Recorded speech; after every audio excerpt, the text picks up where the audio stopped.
हाय दोस्तों, स्वागत है मेरे यूट्यूब चैनल। आज मैं आप लोगों को ट्रांसफार्मर के कुछ इंपॉर्टेंट एमसीक्यू क्वेश्चंस कराऊंगा जो कि पिछले साल किसी न किसी एग्जाम में पूछे गए हैं, चाहे वो एसएससी में पूछा गया हो, चाहे कोई भी स्टेट इलेक्ट्रिसिटी बोर्ड में पूछा गया हो। तो मैंने बहुत सी छाट के क्वेश्चंस निकाले हैं आप लोगों के लिए जो कि बहुत ही इंपॉर्टेंट होंगे अगर जब भी आप कभी इलेक्ट्रिसिटी डिपार्टमेंट का कोई भी वैकेंसी का फॉर्म भरेंगे।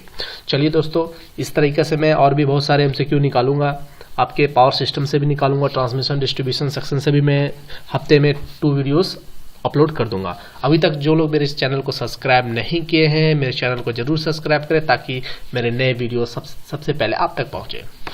चलिए दोस्तों, वीडियो को स्टार्ट करते हैं। सबसे पहला क्वेश्चन ये क्वेश्चन मैं दे चुका हूं। जो मेरे चैनल के सब्सक्राइबर है उन्हें पता होगा कि ये क्वेश्चन मैंने दिया था, और इसमें देखने वाली भी ये बात है कि मैक्सिमम लोग इस क्वेश्चन को गलत बनाए। जैसे कि इसका आंसर, राइट आंसर है 2 kVA 500 हर्ट्ज, बट मैक्सिमम लोगों ने क्या किया है 50 हर्ट्ज वाला आंसर मारे हैं। अब मुझे नहीं पता वो किस हिसाब से वो मारे। चलिए मैं आपको ये डाउट क्लियर कर देता हूं कि ट्रांसफार्मर का साइज किस पे डिपेंड करता है, फ्रीक्वेंसी पे कैसा डिपेंड करता है उसके बारे में, तब आप आसानी से, क्योंकि ये क्वेश्चन में सबकी रेटिंग सेम है, 2 kVA चारों ऑप्शन में सेम है, बट आपका फ्रीक्वेंसी का जो है चेंज है। तो किसका जो साइज होगा, ट्रांसफार्मर का साइज, वो छोटा होगा। चलिए मैं बताता हूं सबसे पहले कि ट्रांसफार्मर का साइज किस पे डिपेंड करता है, उसके बाद आप खुद आंसर डिसाइड कर सकते हो। देखिए, ट्रांसफार्मर का जो साइज होता है वो इन्वर्सली प्रोपोर्शनल किसका होता है, फ्रीक्वेंसी का। इट मींस अगर हम फ्रीक्वेंसी को बढ़ाएंगे तो हमारा ट्रांसफार्मर का साइज कम होगा, अगर हम फ्रीक्वेंसी को कम करेंगे तो आपका ट्रांसफार्मर का साइज क्या होगा, बड़ा होगा। तब हमारे से क्वेश्चन क्या पूछा गया कि कौन सा ट्रांसफार्मर जो सबसे छोटा होगा, स्मॉलेस्ट होगा। तो स्मॉलेस्ट कब होगा, जब इसका फ्रीक्वेंसी, जब जिस ट्रांसफार्मर की फ्रीक्वेंसी ज्यादा होगा, जिसमें ज्यादा फ्रीक्वेंसी जाएगी, उसका जो है ट्रांसफार्मर का साइज सबसे छोटा होगा। तो यहाँ पर ऑप्शन में देखिए कि आपके रेटिंग जो सबसे में फ्रीक्वेंसी में सबसे ज्यादा फ्रीक्वेंसी किसकी है, 500 हर्ट्ज, तो ये इसका राइट आंसर होगा। 50 हर्ट्ज जिस सबसे ज्यादा फ्रीक्वेंसी है, मतलब ये सबसे छोटा ट्रांसफार्मर होगा। अगर सबसे बड़ा पूछा जाए तो ये होता, मगर लोगों ने क्या किया है, सबसे बड़े वाले को मार दिया है।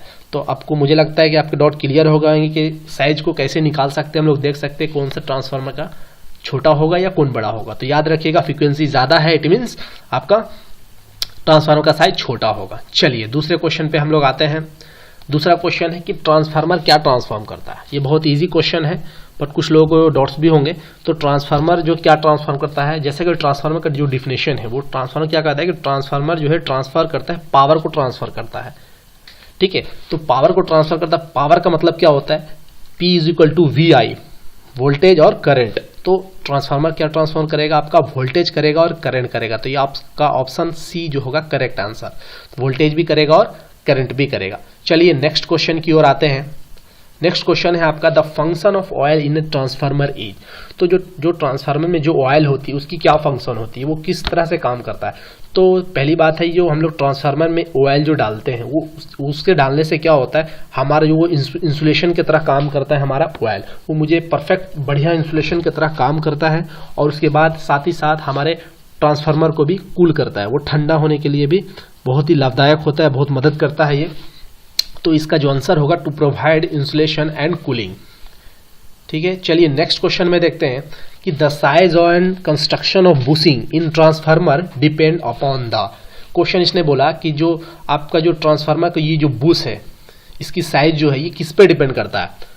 जैसे आप लोगों ने देखा होगा, चाहे आप पावर ट्रांसफार्मर ले लो, चाहे आप डिस्ट्रीब्यूशन ट्रांसफार्मर ले लो, तो इसका देखना आप जहां से इनपुट जाती होगी, एचटी बूस हमेशा बड़ा होता है, और एलटी बूस, ये देखिए ये आपके एलटी बूस है, ये आपके एचटी बूस है। तो एचटी बूस आपको काफी बड़ा दिख रहा है और एलटी बूस छोटा दिख रहा है। तो ये क्वेश्चन उनका ही था कि जो साइज जो है, उसका कंस्ट्रक्शन जो है, इसमें जो बूसिंग के जो साइज है वो किस पे डिपेंड करता है। तो ये किस पे डिपेंड करता है, वोल्टेज पे डिपेंड करता है। ये देखिए इधर सपोज ये डिस्ट्रीब्यूशन ट्रांसफार्मर है, हम लोगों ने दिया 11,000 की लाइन, 11 kV की सप्लाई दिया। तो यहाँ पर आपका साइज इसका बड़ा है। फिर जब ये आउटपुट देता है 230 या 440, तो इसकी जो बुशिंग होती है उसकी साइज छोटा। तो ये किस पे डिपेंड करता है, आपके वोल्टेज पे डिपेंड करता है, कितना वोल्टेज अप्लाइड कर रहे हैं उस पर ये डिपेंड करता है। तो ऑप्शन आपका डी आंसर सही हो गया। चलिए नेक्स्ट क्वेश्चन देखते हैं। बुकच रिले इज, बुकच रिले क्या होता है, ये कहां पर इंस्टॉल होता है। ये क्वेश्चन ये पूछ रहा है कि install inside the breaker located on the top of conservator tank. तो चलिए हम लोग ज़्यादा ऑप्शन पढ़ेंगे नहीं, पहले ये सीख लेंगे कि बुकेज रिले जो होता है आपका कहाँ पर होता है। तो जैसा कि फिगर में दिख रहा है, ये आपका क्या हुआ, ट्रांसफार्मर है, और ये आपका ऊपर में जो दिया है टैंक के जैसा, इसको बोलते हैं कंजर्वेटर टैंक। ठीक है, तो इससे एक पाइप के थ्रू कनेक्ट रहता है, ट्रांसफार्मर की जो टैंक जो रहती है वो आपकी कंजर्वेटर से कनेक्ट होती है। तो उसी के बीच में क्या लगा रहता है, हमारा बुकेज रिले लगा रहता है। बुकेज रिले से मैं 3-4 क्वेश्चन बनाया हूँ, अगर उतना कर लिया काफ़ी है, सफिशिएंट है आपके लिए। तो पहला क्वेश्चन ये था कि ट्रांसफार्मर में जो बुकेज रिले कहाँ पे इंस्टॉल होता है, तो याद रखिएगा जो आपकी ट्रांसफार्मर की मेन टैंक है और कंजर्वेटर टैंक के बीच में। ठीक है, तो ऑप्शन देख लेते हैं। ये देखिए आपका ऑप्शन सी कहता है connected in the pipe connecting main tank of transformer and conservator. तो समझ में आ गया होगा ये क्वेश्चन भी। चलिए इसी तरीके से मैं बुकेज रिले के 1-2 क्वेश्चंस और करा देता हूं कि bouquets relay can not be used on. तो अब ये बात किया जाए कि बुकेज रिले जो है आपका कहां पर यूज होगा। तो चलो देखते हैं पहले कहां पर यूज होता है बुकेज रिले। तो बुकेज रिले आपका 3 फेज ट्रांसफार्मर में होता है, एग्जैक्टली होता है, सिंगल फेज में नहीं होता। Single phase transformer bouquets relay का यूज नहीं होता है, और ये आपका 3 फेज ट्रांसफार्मर में यूज होता है। दूसरा चीज, अब कूलिंग के हिसाब से देखेंगे तो जहां पर एयर कूल्ड ट्रांसफार्मर होगा वहां पर तो ये होगा नहीं। ये ऑयल, ये देखिए बेसिकली रिले करता क्या है, ये जो है ऑयल को इंडिकेट करता है, इंटरनली जो भी फॉल्ट आते हैं उसको इंडिकेट करता है। तो पहला चीज मैंने बताया कि ये 3 फेज ट्रांसफार्मर में इसका यूज करते हैं। दूसरा कंडीशन क्या है, ऑयल कूल्ड ट्रांसफार्मर होना चाहिए, मतलब जहां पर जो कूलिंग का जो होगा वो मेन जो होगा आपका किससे होगा, कूलिंग, ऑयल जो होगा वो आपका होगा कूलिंग करेगा आपके ट्रांसफार्मर को। अगर यहाँ पर ऑप्शन रहता ऑयल कूल ट्रांसफार्मर, तब बुकेज रिले में ऑयल कूल ट्रांसफार्मर होता है। चलिए इसको अभी पेंडिंग में रख रहे हैं। उसके बाद देखिए आपका रेटिंग दे रखा है कि 500 केवी ट्रांसफार्मर होगा या 1000 केवी में। तो मैं बता रहा हूँ कि जो बुकेज रिले होता है वो 500 केवी ट्रांसफार्मर होते हैं, वहां से स्टार्ट होता है।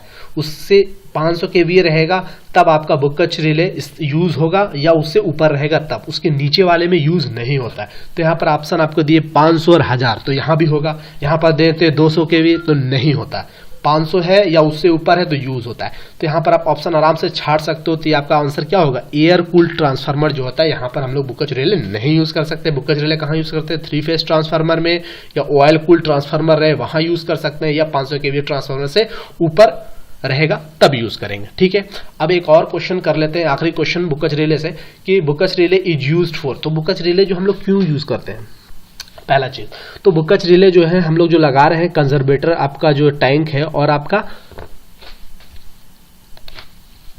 टैंक है जो आपका ट्रांसफार्मर टैंक, वहां पे बीच में लगा रहे हैं। तो बेसिकली इसका काम क्या होता है, ये एक तरह से इंडिकेट करता है, इसमें अलार्म होता है, ये अलार्म बजता है जब भी कोई इंटरनली फॉल्ट आता है, चाहे उसका इंसुलेशन फेल हो जाए, कोई इंसुलेशन या थोड़ा हल्का शॉर्ट सर्किट हो जाए, या इंसुलेशन फेल हो जाए, उसके बाद अगर ऑयल का लेवल भी कम हो जाए तो ये आपका बुकेज रिले आपको अलार्म बजेगा, उसके थ्रू आपको इंडिकेट कर देगा कि भैया जी कुछ खराब है।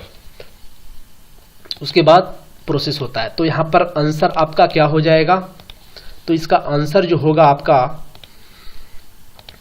आंसर क्या हो जाएगा, ये देखिए ऑप्शन आपका protection against, protection of a transformer against all internal fault. जितने भी अंदर के इंटरनली फॉल्ट होगा, जो भी तरीके से, चाहे ऑयल का लेवल कम होना या इंटरनली अगर कहीं फॉल्ट हो गया, इंसुलेशन फेल हो गया, तो आपका बुकेज रिले आपका वहां पर प्रोटेक्ट करने का काम करता है। तो ये ऑप्शन, पहला ऑप्शन होगा, protection of transformer against all internal fault. Next question देखते हैं, for an ideal transformer the winding should have. अब ये जो आइडियल ट्रांसफार्मर होती है उसमें जो हम लोग जो रेजिस्टेंस जो लेते हैं, चाहे प्राइमरी साइड लें चाहे सेकेंडरी साइड लें, वहां पर तो वहां पर जो रेजिस्टेंस हो उसको निगलेक्ट करके चलते हैं। तो यहाँ पर हम लोग का आंसर यही होगा कि आइडियल ट्रांसफार्मर में जो एंडिंग होती है उसमें क्या होती है, यहाँ पर ऑप्शन में आपका डी ऑप्शन में क्या है, no ohmic resistance on other side, मतलब ना प्राइमरी साइड होगा ना सेकेंडरी साइड होगा। आइडियल ट्रांसफार्मर मतलब इसको हम एकदम लॉसेस को एकदम निगलेक्ट करके चल रहे हैं, तो यहाँ पर रेजिस्टेंस होगा ही नहीं। ठीक है, तो ये इसका आंसर हो गया। नेक्स्ट क्वेश्चन देखते हैं, the main purpose of performing on open circuit on a transformer is measured to. ये तो बहुत ही बेसिक क्वेश्चन है कि जो ओपन सर्किट जो होते हैं ट्रांसफार्मर के, जो एक टेस्ट जो हम लोग करते हैं, ओपन सर्किट टेस्ट जो करते हैं, तो उससे हमारा क्या निकलता है, क्या मेजर करते हैं हम लोग, यहाँ पर कोर लॉसेस करते हैं। ठीक है, वही पूछ दे देगा अगर शॉर्ट सर्किट से, तो वहां पर आपका क्या होता है, कॉपर लॉस। ठीक है, नेक्स्ट क्वेश्चन देखते हैं, the transformer used in a welding set. Welding set में जो है कौन सा ट्रांसफार्मर यूज करते हैं हम लोग? स्टेप डाउन ट्रांसफार्मर जो है हम लोग यूज करते हैं। ट्रांसफार्मर कहाँ यूज करते हैं? वेल्डिंग सेट पे यूज करते हैं। नेक्स्ट क्वेश्चन देखते हैं। नेक्स्ट क्वेश्चन है, the mutual induction between two unity coupled of 9H and 4H will be. तो यहां पर आपका इंडक्टेंस, म्यूचुअल इंडक्टेंस दिया हुआ है। आपका म्यूचुअल इंडक्शन जो होगा दोनों के बीच में आपका जो K की वैल्यू है। तो पहला चीज है आप ये देखो कि mutual induction between two coils का फॉर्मूला क्या होता है? ये होता है M=K √L1 और L2। और यहां पर जो K है, जो K की वैल्यू क्या होती है?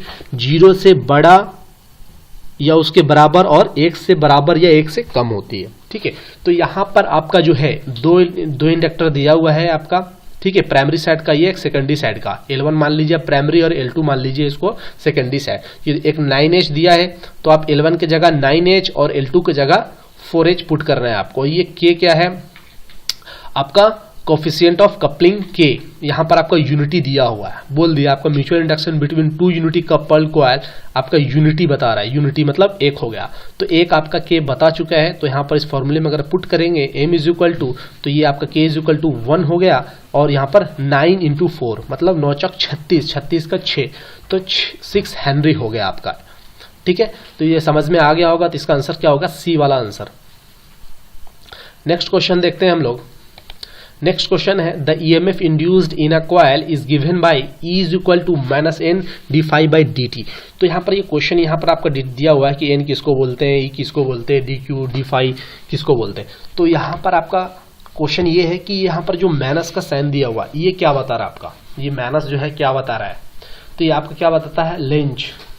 लेंज फोर्स यहाँ पर। तो यहाँ पर क्या होगा? ईमेल लेंज जो आपको क्या बता रहे हैं? यहाँ पर माइनस का जो साइन है वो ये बता रहे हैं। ठीक है, नेक्स्ट क्वेश्चन देते हैं कि breather is provided in a transformer 2। तो ब्रीदर जो है आपको ट्रांसफार्मर में, मैंने इस पे वीडियो बना चुका हूँ ब्रीदर के बारे में। तो बोल रहा है कि ट्रांसफार्मर में जो हम लोग ब्रीदर क्यों प्रोवाइड कराते हैं? तो ब्रीदर इसलिए प्रोवाइड कराते हैं कि आपको जो ब्रीदर क्या करेगा, आपको जब एयर आपका इन और आउट होता है इस ट्रांसफार्मर के, जो ये आपकी जो ब्रीदर है इसके थ्रू क्या होती है, जो हॉट एयर जो होती है, जब तेल आपका गर्म होता है तो हॉट एयर ये क्या होता है? बाहर होते हैं। उसके बाद कूल्ड एयर जो है अंदर जाती है। तो जब अंदर आना और जाने से क्या होगा? आपकी जो एयर, जो कूल एयर जाएगी अंदर, तो उसके अंदर हो सकता है मॉइस्चर हो। तो ये क्या करेगा? आपको मॉइस्चर को क्या करेगा? ऑब्जर्व कर लेगा। जब एक और क्वेश्चन पूछता है जब कि इसके अंदर क्या होता है, जो ब्रीदर के अंदर क्या होता है? तो ये सिलिका जेल होता है। और जब ये ऑब्जर्व कर लेगा तो ये किस में कन्वर्ट हो जाएगा? ब्लू से पिंक में हो जाएगा। जब मॉइस्चर कंटेंट हो जाएगा तो आपका पिंक हो जाएगा। तो आपको समझ में आ गया होगा कि ब्रीदर क्यों प्रोवाइड करते हैं। ये क्या करता है? Observe moisture of air during breathing. Breathing मतलब जब सांस लेने की तरह, एक तरह का सांस लेने का काम कर रहा है, इन और आउट, एयर का इन आउट कर रहा है, तो उसमें मॉइस्चर जो होगा उसको वो ऑब्जर्व कर लेगा। नेक्स्ट क्वेश्चन देखते हैं, Sumpner test is conducted on transformer to determine. जो सैपनर टेस्ट होता है, जो हम लोग ट्रांसफार्मर में जो सैपनर टेस्ट करते हैं वो क्यों करते हैं?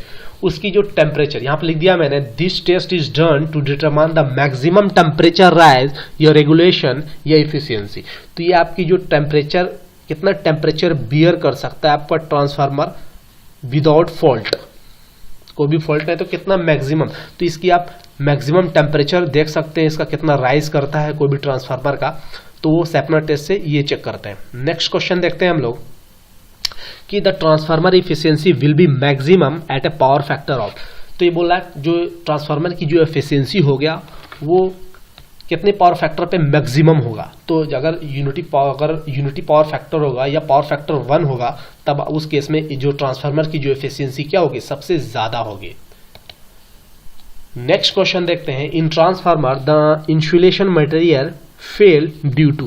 तो जो ट्रांसफार्मर जो इंसुलेशन मटेरियल रहता है वो फेल हो सकता है। कैसे फेल हो सकता है?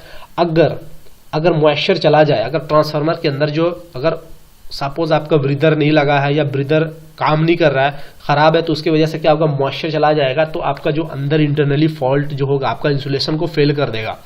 तो इसकी वजह से आपका ट्रांसफार्मर क्या हो जाएगा? डैमेज हो सकता है। तो और ये दूसरा चीज है डस्ट भी नहीं देखते हैं हुए आपने, ट्रांसफार्मर कभी खुला नहीं रहता, एकदम कॉम्पैक्ट एकदम पैक रहता है। अगर खुला रहे डस्ट जाएगा तो आपका वो इंसुलेशन फेल कर सकता है। तो ये भी आपका होगा। फिर वॉइड इन द वाइंडिंग, तो आपने देखा होगा जब ये ऑयल इसलिए डालते हैं ताकि ऑयल जो आपका प्रॉपर इंसुलेशन की तरह काम करता है, कहीं भी अगर हम लोग ऑयल डालेंगे तो कहीं पर भी कोई गैप नहीं रहता है। तो यहाँ पर था कि वॉइड्स इन द वाइंडिंग, कहीं पर भी वाइंडिंग में कहीं भी कोई खाली जगह नहीं होती, वहां पर कम से जो ऑयल जो डाल रहे हैं जो इंसुलेशन की तरह काम कर रहा है कम से कम वो तो पहुंचा ही रहता है। तो इस तरह से देखा जाए तो ये आपका तीनों चीज होगा, आपका moisture, dust, void in the winding.